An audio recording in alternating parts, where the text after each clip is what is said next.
arrivons à la clôture de la journée que nous avons confiée à Christian Olivier, qui a répondu présent avec le grand enthousiasme qui le caractérise. Christian Olivier, donc notre guest star de la journée, est professeur en sciences du langage et didactique des langues à l'Université La Réunion.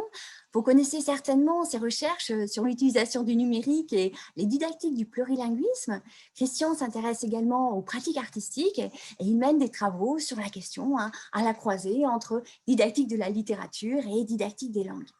C'est d'abord l'entrée par l'écriture créative poétique qu'il a privilégiée en lien avec son intérêt pour l'Ulipo, mais Christian est également acteur, auteur de 5 librettos pour des opéras contemporains et metteur en scène. C'est donc tout naturellement qu'il s'est tourné vers les pratiques théâtrales et l'enseignement-apprentissage des langues en développant une approche socio-interactionnelle. Christian, à toi la parole. Merci. Alors, si j'avais eu un peu plus de temps, plus de talent et plus de battement, j'aurais sûrement mis un peu de piment dans mon discours du moment. Je vous aurais parlé couramment, en lignes rythmées et slamées à deux mains. Mais tout de suite, je vous préviens, j'irai pas plus loin. Et pour jouer mon rôle de grand témoin, je reviens à la prose de Monsieur Jourdain. Voilà, c'est en introduction. Après, le reste, ça va être moins intéressant.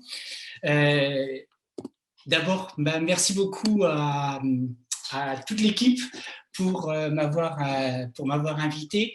Je travaille toujours très volontiers avec l'équipe de Grenoble, qui est une équipe justement très sympathique et très engagée. Donc, j'aime beaucoup. J'aurais aimé être présent à Grenoble et pas forcément à La Réunion aujourd'hui. Merci aussi à tout le monde pour les interventions et pour les questions, parce que sans les interventions et sans les questions, eh bien, je n'aurais pas pu préparer quoi que ce soit. Donc, on m'a demandé d'être grand témoin, de témoigner sur ce que j'ai vu, sur ce que j'ai entendu, et puis peut-être d'ouvrir quelques perspectives sur les arts et le FLE, puisque c'était la thématique de la journée d'aujourd'hui. Alors la première question que je me suis posée à travers cette journée, c'est quels ont été les arts qui étaient présentés, quels étaient les objectifs qui ont été évoqués, c'est-à-dire qu'est-ce qu'on peut rechercher, poursuivre comme objectif quand on veut travailler le FLE à travers les arts, quels sont les apprentissages, les effets qui sont induits par ces pratiques, et puis comment mettre en œuvre ces pratiques et comment aller vers ces objectifs et ces apprentissages. Alors, du côté des arts présents, j'espère ne rien avoir oublié.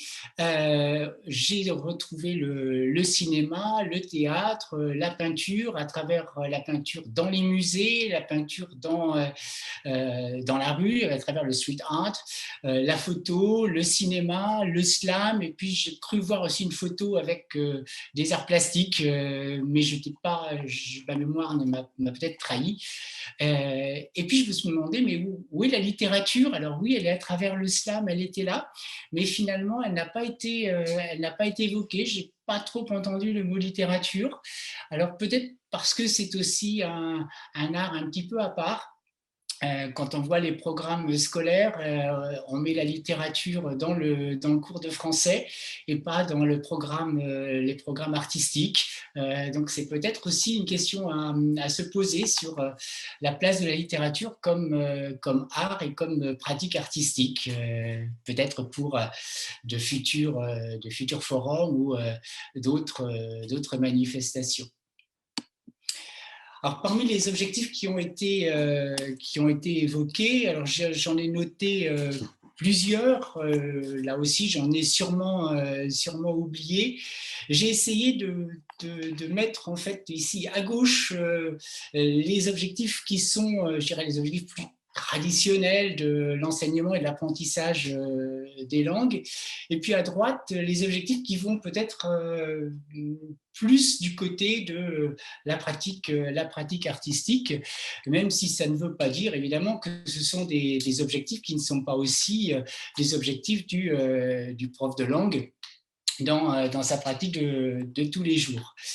Alors, au niveau de l'apprentissage de la langue, il y a eu plusieurs interventions qui ont parlé justement de la dimension réceptive, par exemple la dimension réceptive du film, regarder un film et puis le comprendre, mais aussi la réception d'œuvres d'art, puisque dans la première intervention, l'une des activités était d'aller au musée et puis de dire en fait, qu'est-ce que j'en ai retenu, quel est mon ressenti, d'avoir cette restitution. C'est comme ça que l'intervenante l'a nommé. On a parlé aussi à plusieurs reprises d'objectifs linguistiques, notamment lexical, c'est revenu relativement régulièrement.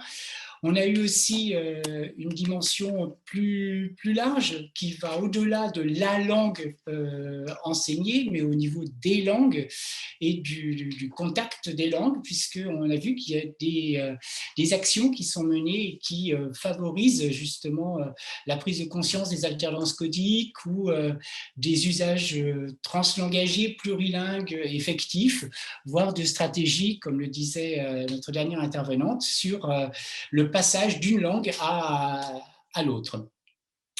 D'autres activités aussi dont l'objectif est surtout de réfléchir sur les langues, de réfléchir sur l'usage des langues ou de la langue.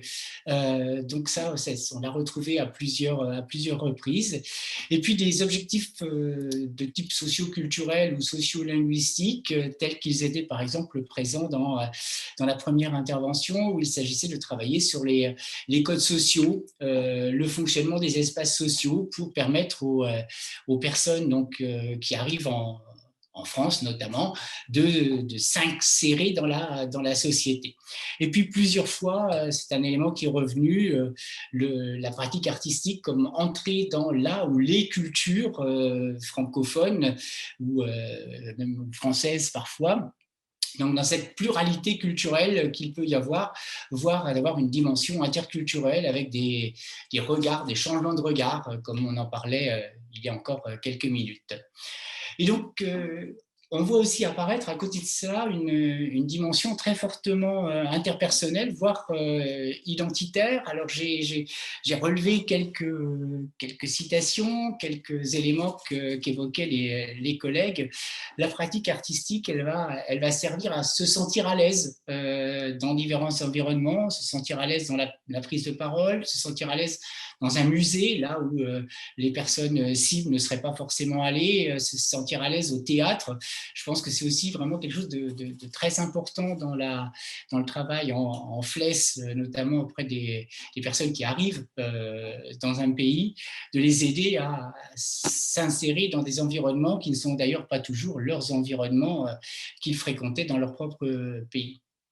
On a parlé aussi, alors, pour le théâtre et pour d'autres activités, de la reliance que ça peut créer, du fait que ça va aider à créer des groupes, à la cohésion de groupe, et voir des éléments plus je dirais, personnels, comme aider à la décontraction, aider à surmonter ses peurs, voire à la valorisation. J'ai été très intéressé par une petite remarque sur le musée, justement, et d'apprenants chinois qui, lors de la visite, ont pu apporter des compléments d'information aux autres personnes qui étaient avec eux, qui faisaient la visite, du fait de leur propre connaissance d'éléments culturels chinois.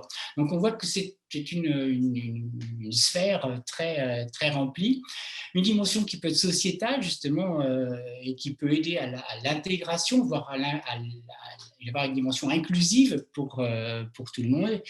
Et puis, c'est une dimension que je redévelopperai un petit peu plus tard, qui a été évoquée à plusieurs reprises, la dimension artistique, donc les activités qui permettent la créativité, voire la pratique artistique. On vient de parler un petit peu de la différence entre les deux, et je reviendrai aussi dessus, ou d'évoquer la musicalité de la langue, par exemple. Alors, quels sont les apprentissages et les effets? Alors, je vais essayer de ne pas trop me répéter par rapport à ce qui a été dit tout de suite, parce qu'il y a des éléments qui ont été évoqués aujourd'hui dans la journée comme des objectifs, et d'autres qui ont été évoqués comme des apprentissages, des effets. Donc, c'est aussi se demander dans les pratiques artistiques, quels sont les types d'objectifs que l'on a. Est-ce que c'est des objectifs langagiers, des objectifs artistiques, des objectifs sociaux, des objectifs personnels, identitaires. Donc, ou est-ce que ces autres éléments ou ces éléments sont des éléments qui apparaissent spontanément, mais qui ne sont pas dans les objectifs. Donc, on a une valeur ajoutée, un surplus.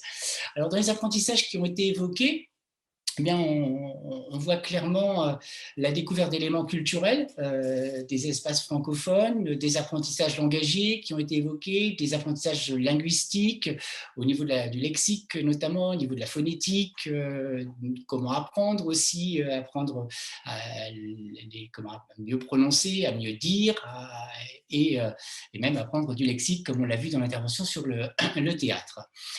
Et puis, les autres effets, en effet, c'est des effets qui sont liés un petit peu à ce qui n'est pas purement du langagier et langagière, et du linguistique lié à ce qu'on fait dans le cours de langue habituellement, ou les objectifs traditionnels en quelque sorte. C'est beaucoup un mot qui est revenu, la confiance. Donc, les personnes se sont senties à l'aise dans leur corps, à l'aise dans l'espace dans lesquels on les emmenait. On a parlé aussi de personnes qui ont apprivoisé leur peur de parler, de personnes qui ont pris la parole. J'ai été beaucoup aussi touchée par cette personne qui emmenait à une expérience de forum théâtre, alors que ce n'était pas prévu, et spontanément montée sur scène et spontanément intervenue. Et puis la confiance pour aller dans un autre lieu, dans le musée, le théâtre. On a beaucoup parlé de motivation, ça a été confirmé d'ailleurs dans le chat par une collègue qui disait qu'elle-même, en tant qu'apprenante d'espagnol, avait vécu une pratique du type de celle qui avait été présentée, que ça l'avait motivée. Le plaisir est aussi un élément qui revient et à mon avis aussi très important. Évoquer aussi, alors là dans le chat, un effet potentiellement thérapeutique pour certaines personnes. J'ai déjà parlé de l'effet de valorisation des savoirs.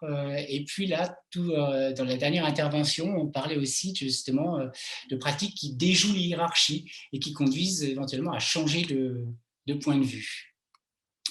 Alors sur le comment, j'ai essayé de regrouper un petit peu de façon aussi rapide que possible les éléments qui m'ont paru récurrents dans les éléments qui seraient plus liés à l'approche, à la façon de faire, à la façon de travailler le FLE en lien avec les arts. Alors je pense qu'il y a des éléments qui reviennent, on va mettre les gens en situation. On va les mettre en situation, on va les mettre dans des espaces particuliers, on va les mettre en action, on va les faire faire quelque chose.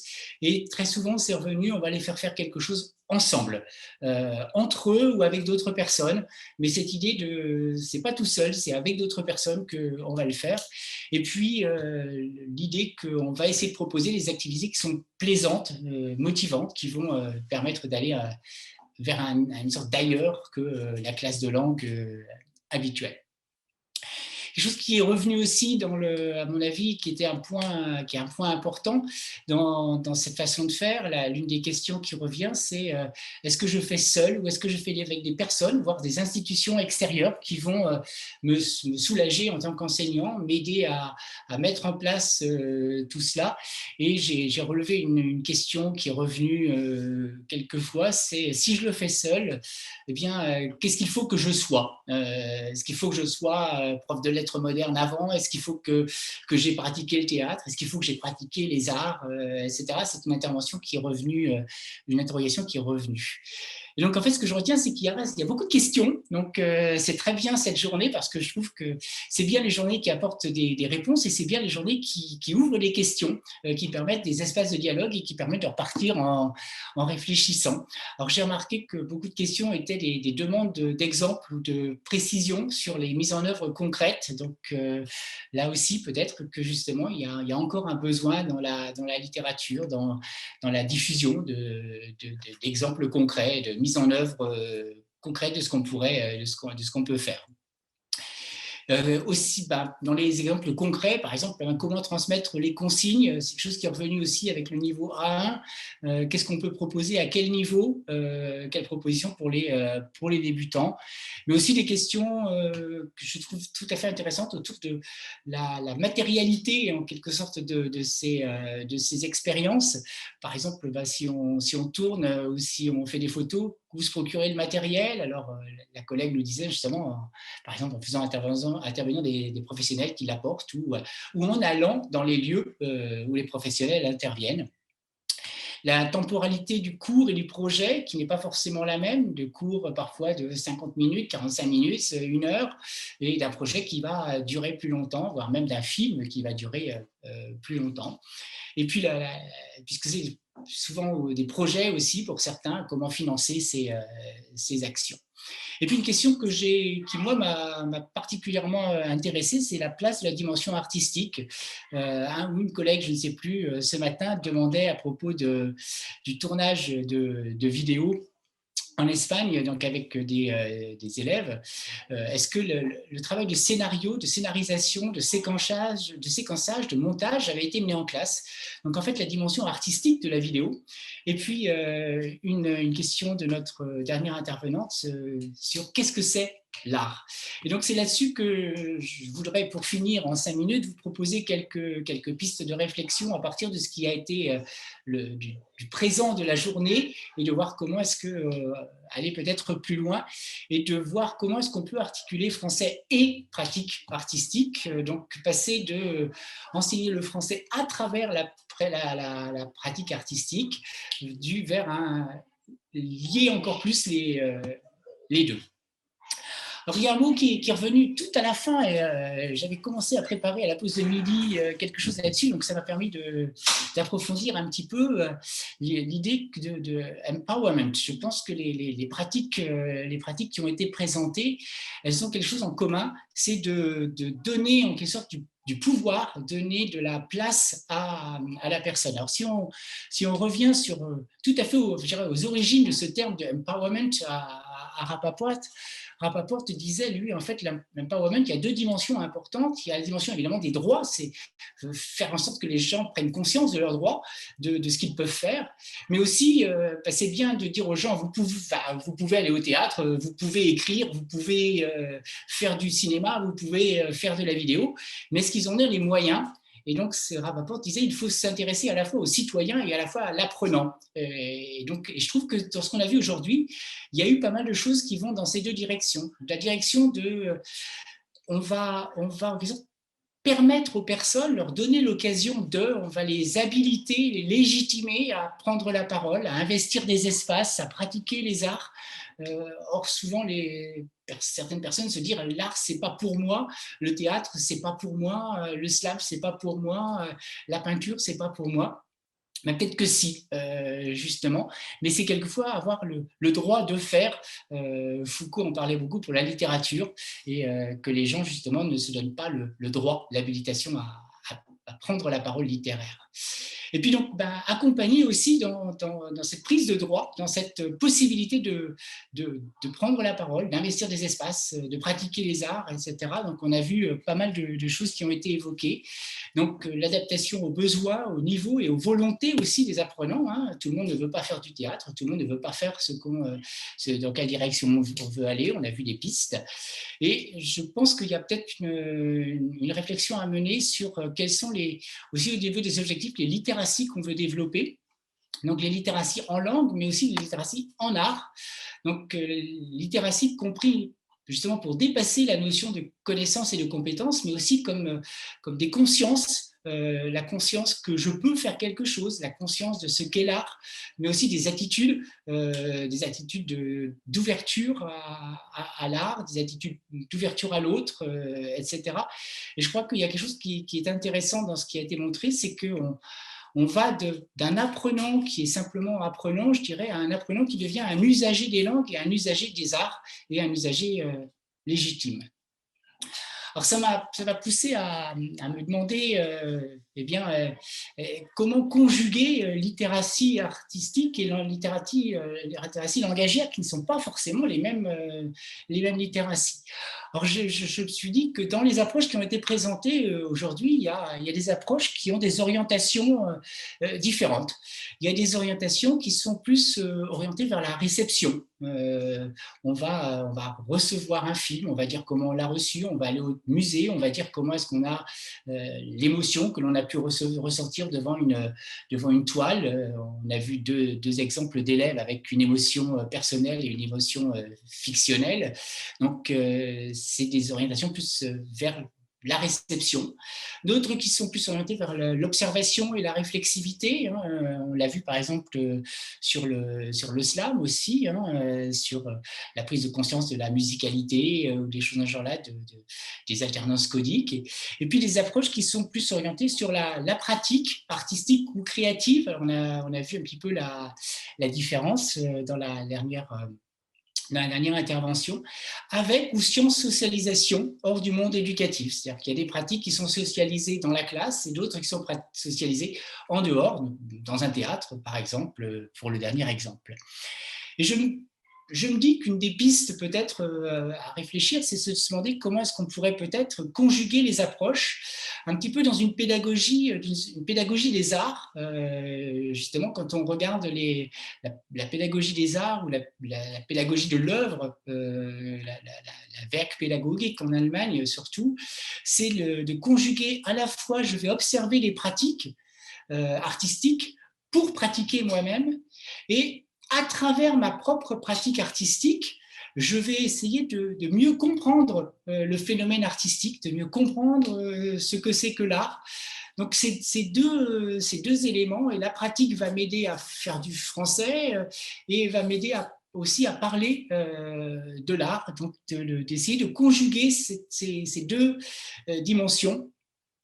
Avec justement une littératie ou une citoyenneté artistique, donc de faire en sorte que nos apprenants deviennent des citoyens de l'art aussi, qu'ils aient la conscience qu'ils sont légitimes à pratiquer l'art, et mais justement de leur faire peut-être prendre conscience de qu'est-ce que c'est que l'art, qu'est-ce que c'est que le théâtre, qu'est-ce que c'est que la vidéo, et d'aller vers cette prise de conscience de ce qu'est vraiment la pratique artistique et de l'essence de l'œuvre, en fait, à laquelle on arrive. Donc, de les aider aussi à participer à la création d'une œuvre, et puis surtout, je pense, à cette prise de conscience de la spécificité de la pratique artistique, de peut-être parfois dépasser l'art pour le français, mais aussi je fais de l'art pour faire de l'art et pour mieux entrer dans l'art, mais aussi je fais de l'art parce que l'art, ça a une dimension sociale, la dimension sociale de la pratique artistique. Alors je me permets de citer notre dernière intervenante, je parle et tu m'entends, donc nous sommes. Je trouve très belle cette phrase. Justement, la pratique artistique, elle prend toute sa dimension, c'est ce qu'on voit dans le théâtre, à partir du moment où il y a un public. Et c'est ce que disent aussi les spécialistes de la littérature. L'œuvre d'art, elle est complète à partir du moment où il y a le public qui va aussi la lire. Donc, d'aider à développer des attitudes de confiance, mais aussi des connaissances et des compétences spécifiques, à la fois en art et à la fois en français, puisque c'est les deux. Voilà, c'est les quelques idées, les quelques réflexions que je voulais partager. Je vous remercie beaucoup encore à tous, toutes, pour vos interventions, pour les questions, sans lesquelles ça n'aurait pas été possible. Et je crois que j'ai un peu dépassé les 20 minutes. Merci beaucoup en tout cas. Bravo à toi, Christian. Tu as brillamment relevé le défi de synthétiser au pied levé cette très riche journée. Tu l'as mise en perspective en identifiant de façon très intéressante les enjeux didactiques, et puis tu as apporté beaucoup de profondeur, notamment avec des perspectives très prometteuses autour de la conjugaison, notamment des littératies artistiques et langagières. Bravo pour le slam initial. Un très grand merci à toi. Et puis peut-être pour répondre à l'une de tes questions, l'association de la littérature, hein, dans la réflexion, et bien, dans notre nouvelle offre de formation en Master 1, didactique des langues, parcours français langue étrangère et seconde, à partir de la rentrée, nous allons proposer un cours enseigner le français langue étrangère par la littérature et les arts, donc en associant vraiment ces deux dimensions. Alors, je vous propose, avec 5 minutes d'avance, de procéder à la clôture du Forum FLE. Et donc, j'appelle sur la scène Zoom, retransmise sur YouTube, l'ensemble du comité d'organisation, l'ensemble des intervenants. N'hésitez pas, voilà, à allumer la caméra pour qu'on puisse... Benjamin, super, Maude, Sophie, Béatrice, Thierry, Tatiana, Christian, si tu peux nous à allumer de nouveau la caméra. Marie, si tu peux nous rejoindre. Emma aussi. On procède à la clôture donc, du Forum FLE avec quelques minutes d'avance. Donc, c'est l'heure des remerciements. Donc, mille merci vraiment à tous les participants, Marie Laparade, Sophie Ricou, Emma Baillot, Camille Borgé, Adrien Paillet, Maud Cyrus-Clanatal, Christian Olivier. Les intervenants nous ont fait découvrir leur pratique avec une très belle générosité. Alors, Camille et Adrien n'ont pas pu être avec nous pour cette clôture. Emma, n'hésite pas à allumer la vidéo pour qu'on te voit. Super, Marie, tu as pu nous rejoindre. Un très grand merci au comité d'organisation, donc Béatrice Villa, Tatiana Alexandrova, Thierry Soubrier, que vous voyez à présent.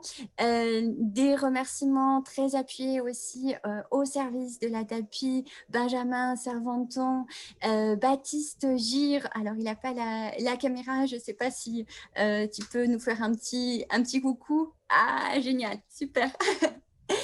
Yanis Lamar aussi, et surtout merci à vous qui nous avez suivis à travers le monde pour votre participation, vos questions, vos commentaires. Vous étiez à distance, mais votre présence était très vivante. La journée a été très riche en échanges grâce à vous. Alors, Benjamin m'a demandé absolument de vous demander de faire de la publicité. Et comment vous pouvez faire de la publicité? Eh bien, en vous abonnant à la chaîne YouTube de la section didactique du FLE, en likant cette vidéo. Et en fait, c'est de cette manière-là que la vidéo va pouvoir apparaître dans les recherches et donc que la journée va pouvoir être diffusée auprès d'un public plus large, hein, au-delà d'aujourd'hui. Donc, nous espérons bien que ce Forum FLE vous aura donné envie de monter à votre tour des projets artistiques. L'enregistrement sera disponible très prochainement sur la chaîne YouTube de la section didactique du FLE de l'Université Grenoble-Alpes. Et nous vous donnons rendez-vous donc dans 2 ans pour une prochaine thématique. N'hésitez pas à nous faire part de vos idées. Merci à tous et à tous. À bientôt. Merci beaucoup.